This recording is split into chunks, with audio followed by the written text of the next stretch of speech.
Bonsoir Andri. Bonsoir David. Merci Andri d'avoir gentiment accepté de répondre à mes questions. Avec plaisir, avec plaisir. Andri Ranivoarizaka. C'est ça. Ah bah bien, t'as pas Et fait une erreur. je me suis entraîné. C'est bien, c'est bien. Donc Andri, tu es étudiant en théologie, C'est ça, oui. en master 2 recherche à l'Institut protestant de théologie de Montpellier, donc l'IPT de Montpellier. Ouais. Et tu es de confession chrétienne, et Oui, plus particulièrement, ce qui est plus rare aussi, adventiste du 7e jour. Voilà. oui, c'est ça. Tu pourras en dire quelques mots après si tu veux sur ces spécificités. Mhm. Andri, je suis très heureux de t'interroger aujourd'hui, Bah, car pour la petite histoire, tu es la première personne à avoir mis un commentaire sur la chaîne YouTube. d'accord. Ouais, Et, non, mais c'était super intéressant. Donc, ça date maintenant il y a 8 ou 9 mois, je crois. là, je me souviens. Mais oui, ça m'avait marqué parce que c'était le premier et ça m'avait bien boosté à l'époque. Je vais me permettre de lire ce commentaire d'ailleurs, si tu veux Ok, bien. ouais, bah, avec plaisir, vas-y. Donc, tu disais une vidéo très intéressante. Donc, tu parlais de la vidéo que j'avais faite avec mon ami Dorian, du coup, qui avait bien voulu jouer le cobaye. Donc, le premier interviewé, c'était Dorian. Et donc, tu disais une vidéo très intéressante et qui m'intéresse beaucoup. Je suis étudiant, master de recherche en théologie, et j'affectionne particulièrement ce type d'échange.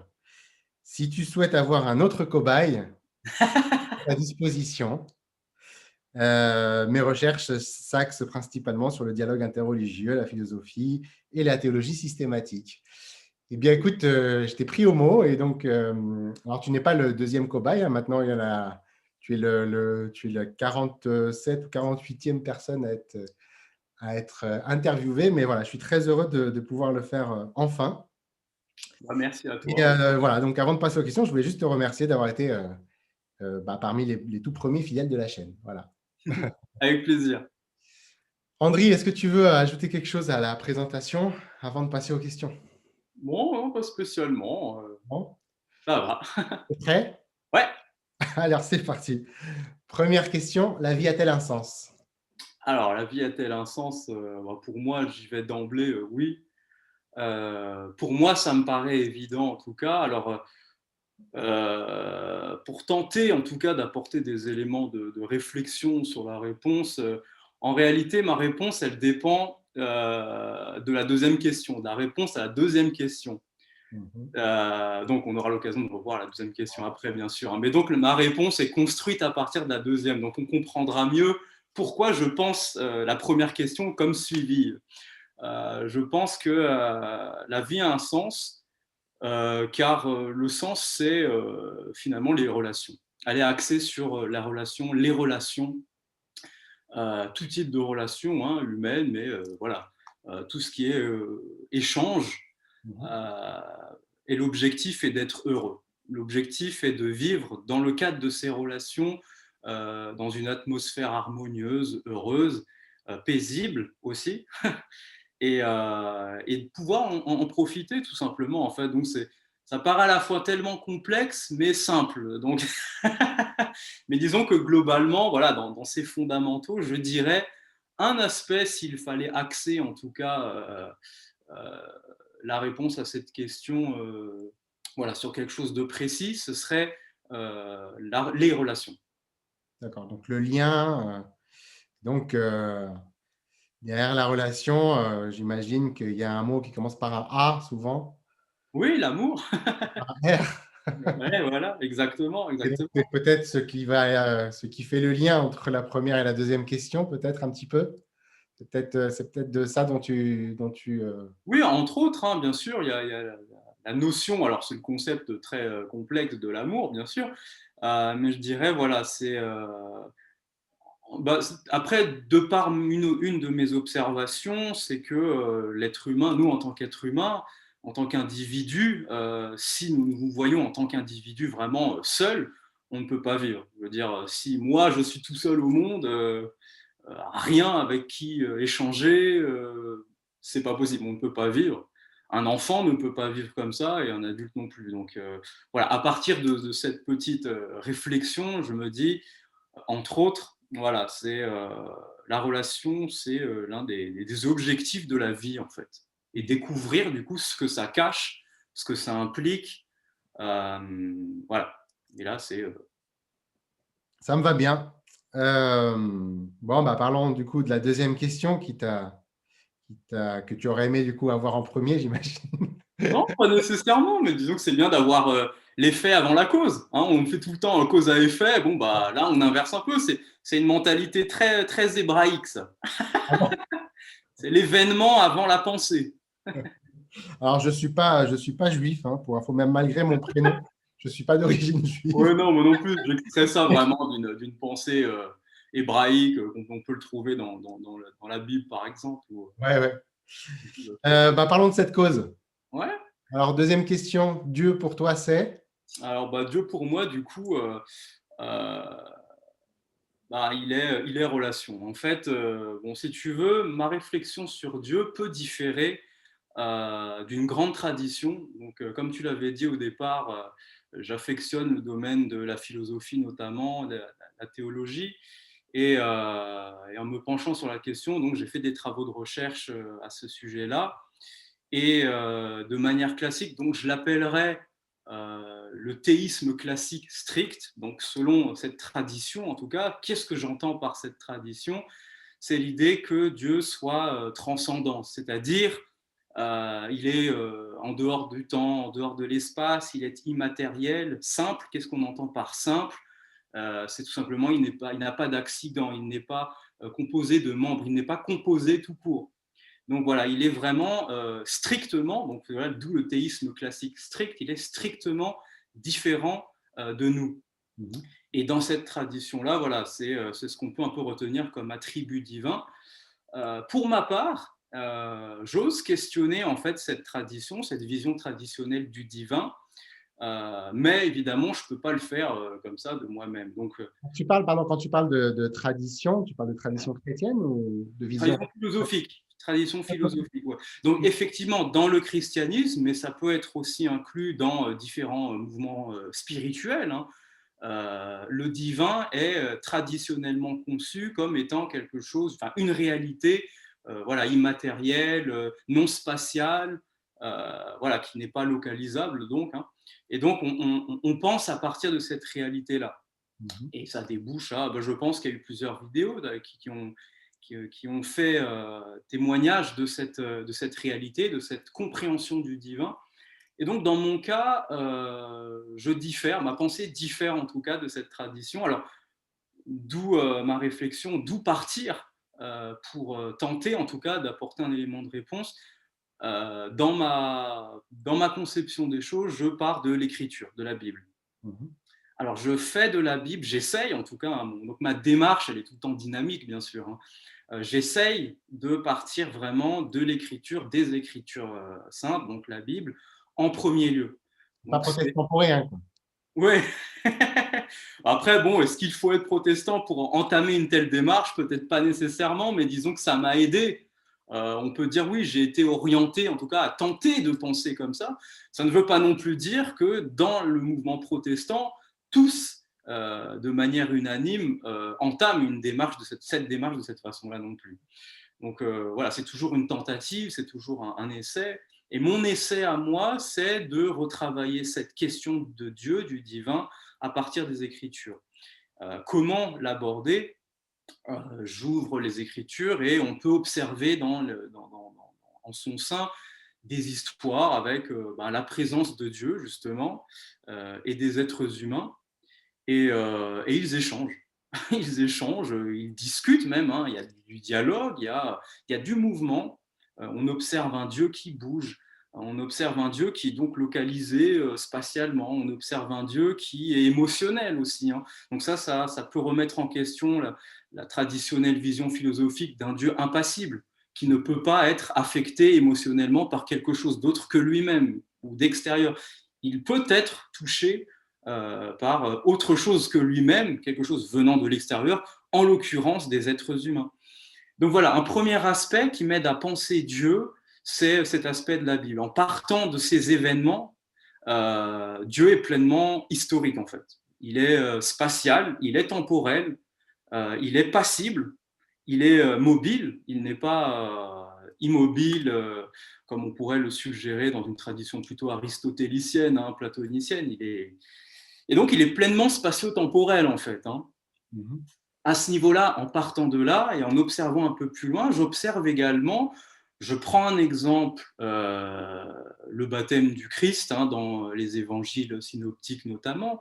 On observe un Dieu, mais qui est composé, donc il n'est pas simple. Hein. On a vu tout à l'heure, la philosophie suppose la simplicité divine, qui n'est pas composée ni de membres ni de parties.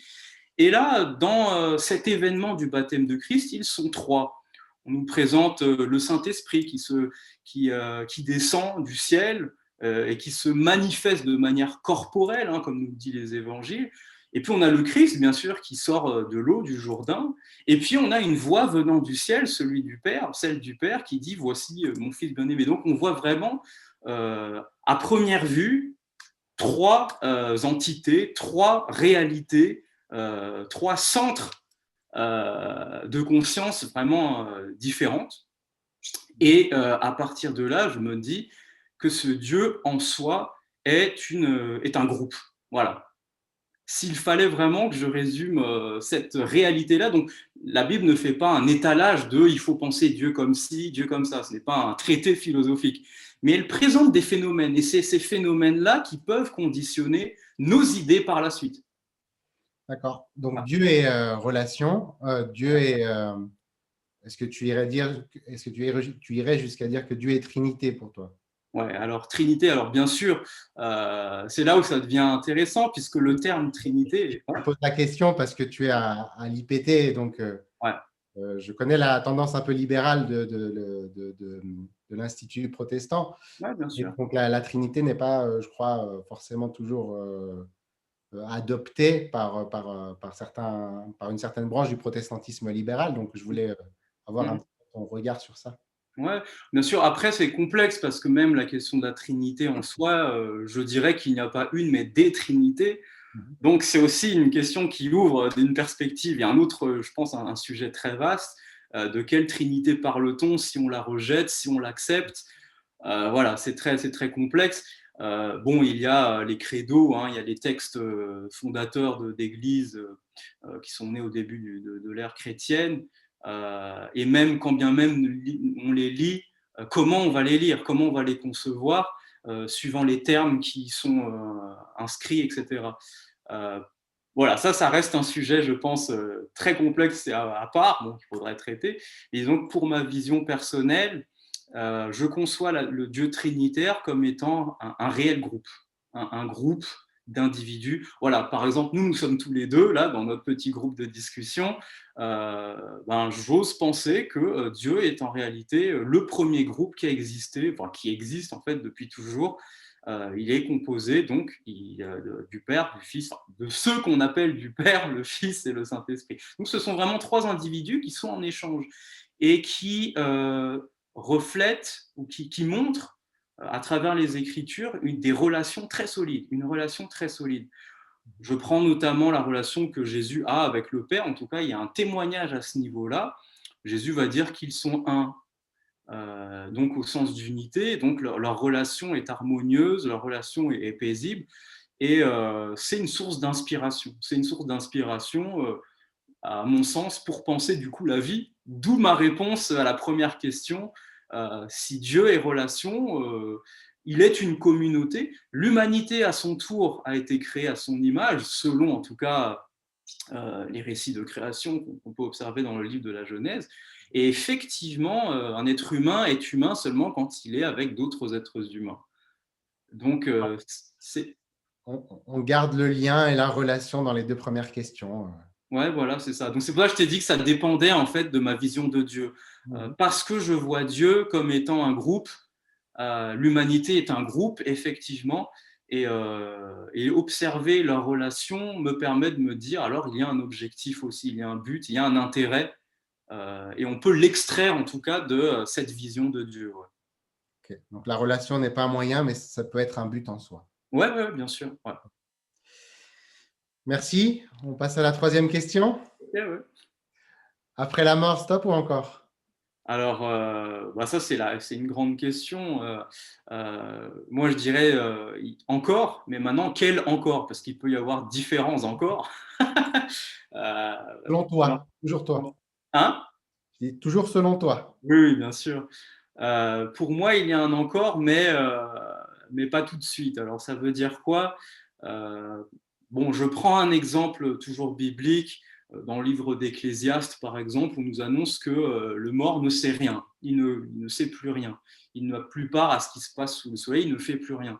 Ce qui laisse penser, ce qui permet en tout cas de penser qu'à la mort, le défunt euh, ne peut plus rien faire, il ne peut donc plus avoir de relation euh, vivante, en tout cas avec les vivants, bien que la mémoire des vivants peut toujours fonctionner avec ce qu'il a fait, ses œuvres, ses paroles, son témoignage de vie. Mais en soi, l'individu donc est mort, c'est-à-dire vraiment biologiquement, intellectuellement, voilà.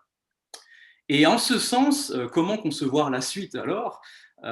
Pour ma part, je me repose sur, je prends l'exemple du Christ.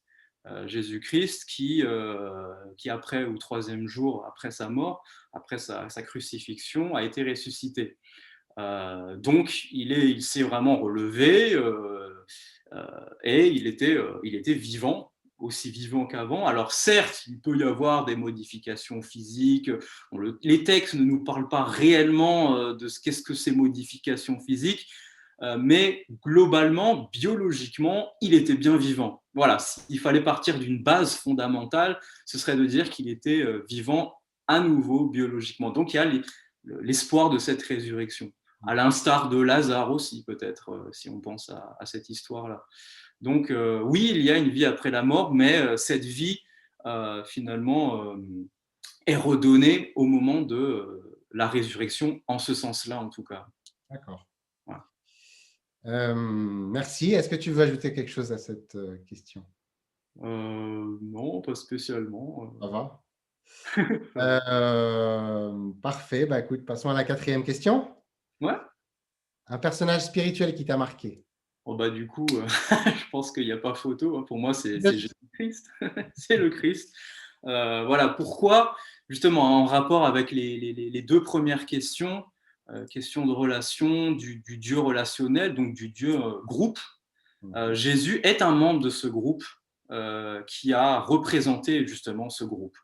Euh, il est le représentant finalement de comment ça se passe dans le cadre d'une relation parfaite, une relation harmonieuse.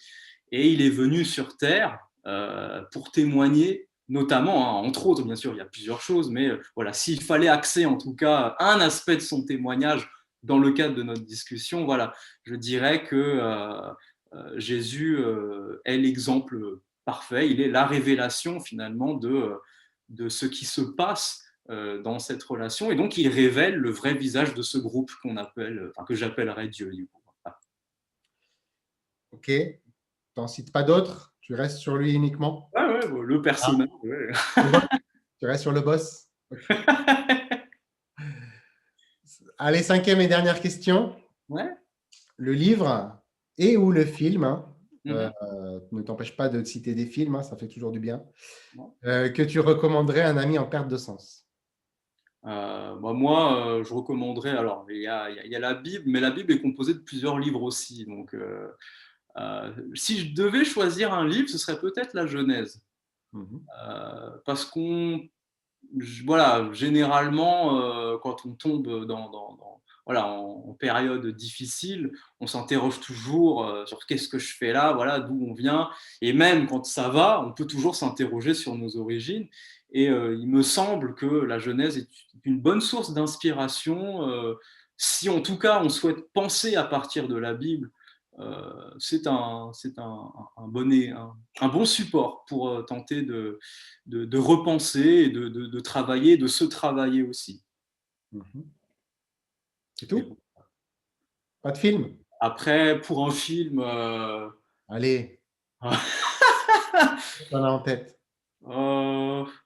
tu sais, je dis ça comme ça, mais en fait, j'aime beaucoup les films de super-héros. Ouais. tu sais, Avengers, voilà, les comics, les DC Comics, Superman, etc.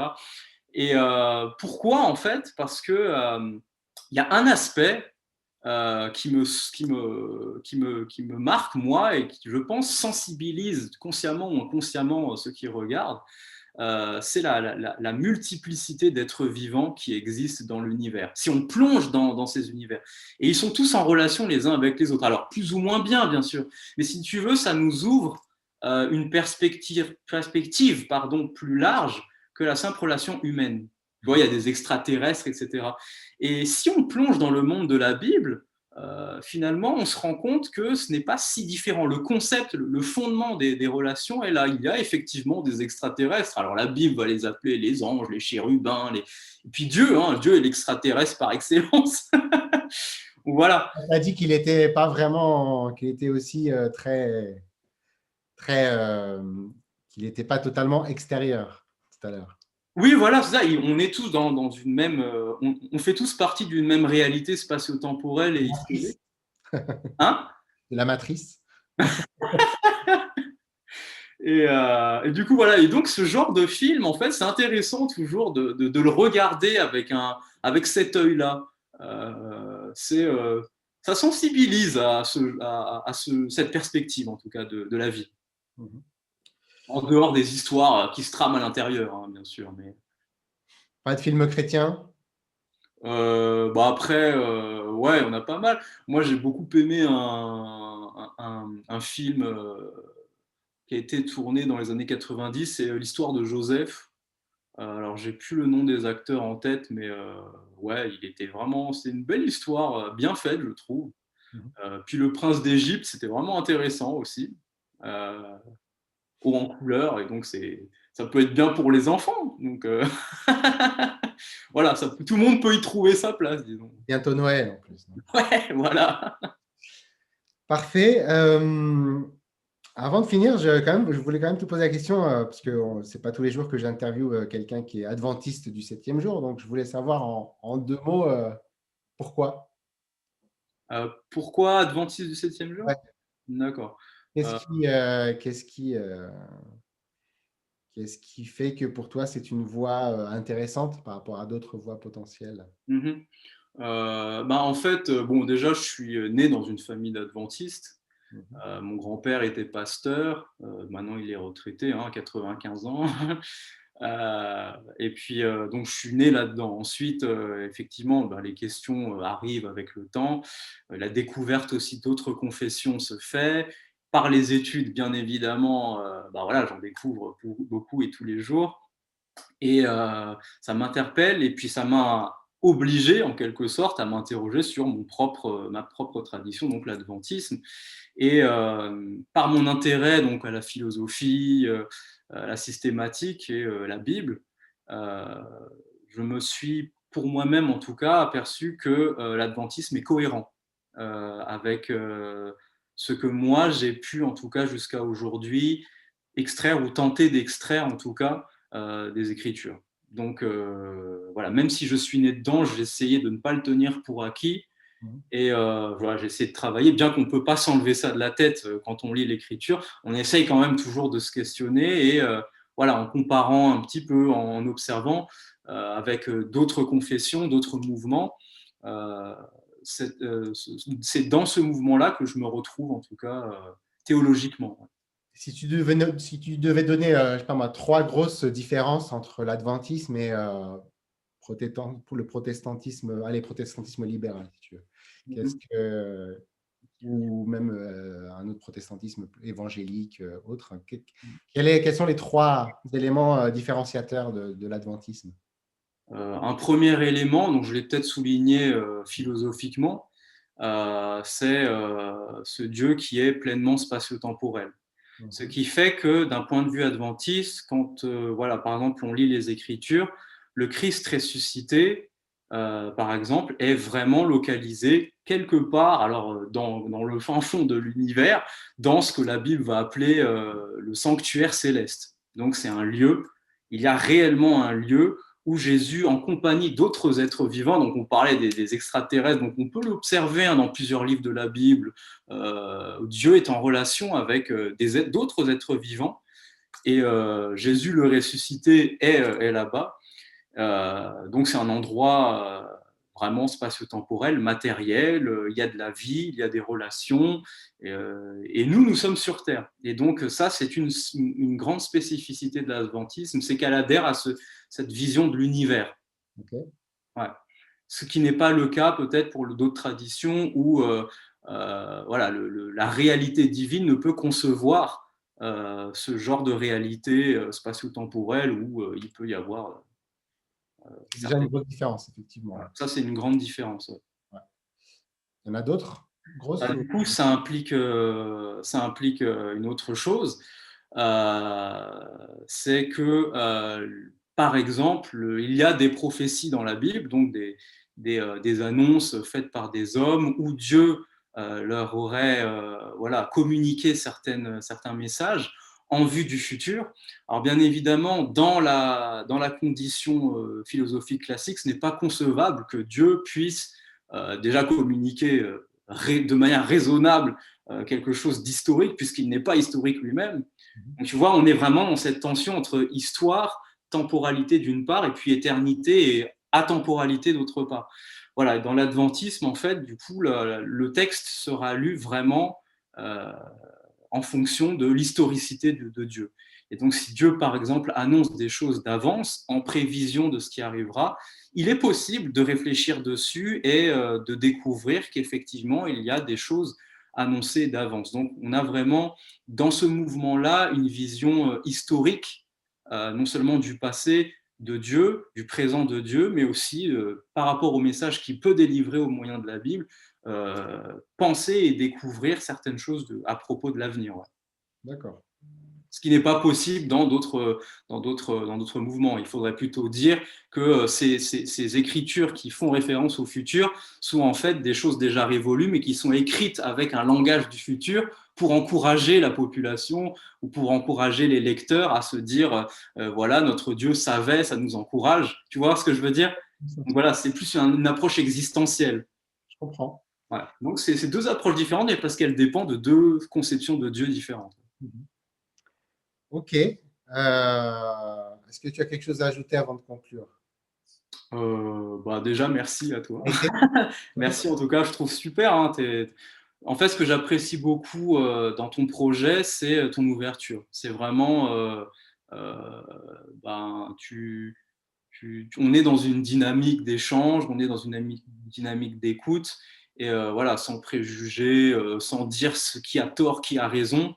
Voilà, Oui, mais dans ma tête, hein, je le dis. Ouais, mais on est prêt. Voilà, il y a du grand respect. En tout cas, dans toutes les vidéos que j'ai pu voir, c'était vraiment agréable à regarder, et c'est un très beau projet, je pense, que tu as de présenter cela. Ouais. Donc voilà, merci à toi. C'est très gentil de ta part, et j'ai envie de dire à très bientôt, prochain numéro. Ouais. Hein, merci à toi encore une fois, et écoute, au grand plaisir d'échanger encore avec toi. Ok, au plaisir. Merci, à bientôt. À bientôt.